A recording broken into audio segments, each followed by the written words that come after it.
পাকিস্তান সিরিজটা আমাদের ব্যাটিং এর উপর খুব কনসেন্ট্রেশনটা বেশি করা উচিত।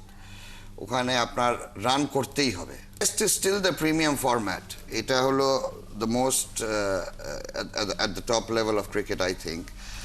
অনেকে আমি দেখছি যে বলছে যে জিম্বাবুয়ে আর বাংলাদেশ সেম লেভেলের টিম। আমি এটা অ্যাবসলিউটলি এটার সাথে একমত না। Bangladesh much better team than Zimbabwe. কিন্তু জিম্বাবুয়ে সিরিজটা নিয়ে তো আসলে আমরা আলোচনা করছি। জিম্বাবুয়ে সিরিজ নিয়ে তো সাধারণ মানুষের ভেতরে একটু আগ্রহের ঘাটতি দেখা গেছে। আমাদেরও রিপোর্ট হয়েছে যে গ্যালারিতে দর্শক আনা যাচ্ছে না। প্রথমত হচ্ছে যে টেস্ট ক্রিকেটটা হয়তো বা অনেকে এখন এতটা পছন্দ করছেন না টি-20 গ্ল্যামারের যুগে। দ্বিতীয়ত হচ্ছে জিম্বাবুয়ে খুব একটা গ্ল্যামারাস দল নয়। বাংলাদেশ হয়তো বা সেইভাবে ম্যাচটা জমিয়ে তুলবে এরকম কেউ প্রত্যাশা করে না। বা এই বিষয়টা আসলে আপনি কিভাবে দেখেন যে বাংলাদেশ দল জিম্বাবুয়ের বিপক্ষে খেলছে, এই কারণে দর্শকদের আগ্রহটা কম? আমি মেবি আপনি যেটা বলছেন টেস্টের ক্ষেত্রে, but test is still the premium format. এটা হলো the most at the top level of cricket I think. But দর্শকের ক্ষেত্রে হয়তো বা আইপিএল চলছে, ওই জন্য হয়তো বা আপনার তাদের ইন্টারেস্টটা টেস্ট ক্রিকেটে কম আসছে।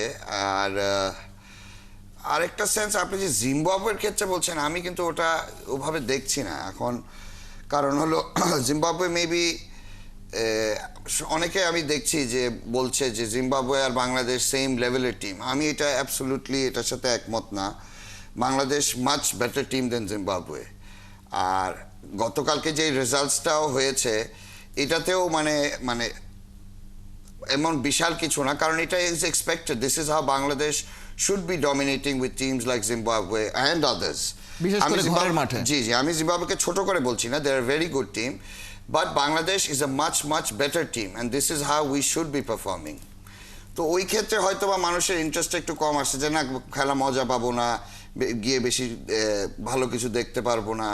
But on the other hand আপনি গিয়ে যদি যেত, গিয়ে এখানে গতকাল তো অ্যাটলিস্ট 2টা সেঞ্চুরি দেখতে পারতো, আপনার তাইজুলের বোলিং দেখতে পারতো, মিরাজের বোলিং দেখতে পারতো। অ্যাবসলিউটলি।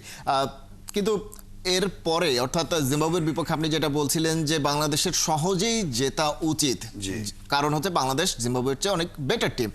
কিন্তু পরবর্তীতে অর্থাৎ মূল পরীক্ষাটা এর পরেই অপেক্ষা করছে, সেটা হচ্ছে পাকিস্তান সফরে যাচ্ছে বাংলাদেশ দল, এবং সেটা টি-20 সিরিজ। বাংলাদেশ টেস্টে খুব একটা ভালো করছে না।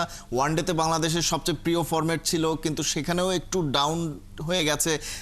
কিন্তু রিসেন্টলি আমরা দেখেছি যে টি-20তে বাংলাদেশের পারফরমেন্সটা একটু ওপরের দিকে রয়েছে। সেক্ষেত্রে পাকিস্তানের এগেনস্টে বাংলাদেশকে নিয়ে আমরা আসলে কতটা আশাবাদী হতে পারি?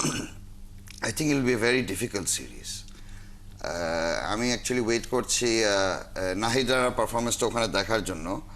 ওখানে আপনার স্পিনারদের আসলে এমন কোনো লাইফ নেই পাকিস্তানের উইকেটসে, বাট ফাস্ট বোলারদের ক্ষেত্রে if you are a genuine fast bowler, তারা অনেক কিছু করতে পারে। তো এখন নাহিদ রানা তো অতীতে করে আসছে টেস্ট ক্রিকেটে, তো এবার ও পিএসএল এ যেহেতু আছে, আই এম ভেরি ইগার যে ওখানে ও কী করতে পারে। বাট এছাড়া আই থিঙ্ক পাকিস্তান সিরিজটা আমাদের ব্যাটিংয়ের উপর খুব কনসেন্ট্রেশনটা বেশি করা উচিত। ওখানে আপনার রান করতেই হবে। গিয়ে ওখানে আপনার ছোট ছোট স্কোরের করে তারপরে যদি বোলারদের উপর নির্ভর করতে হয়, I think it will be very silly. আপনার ব্যাটসম্যানদেরকে দায়িত্ব নিয়ে বড় বড় স্কোর দিতেই হবে পাকিস্তানি উইকেটসে।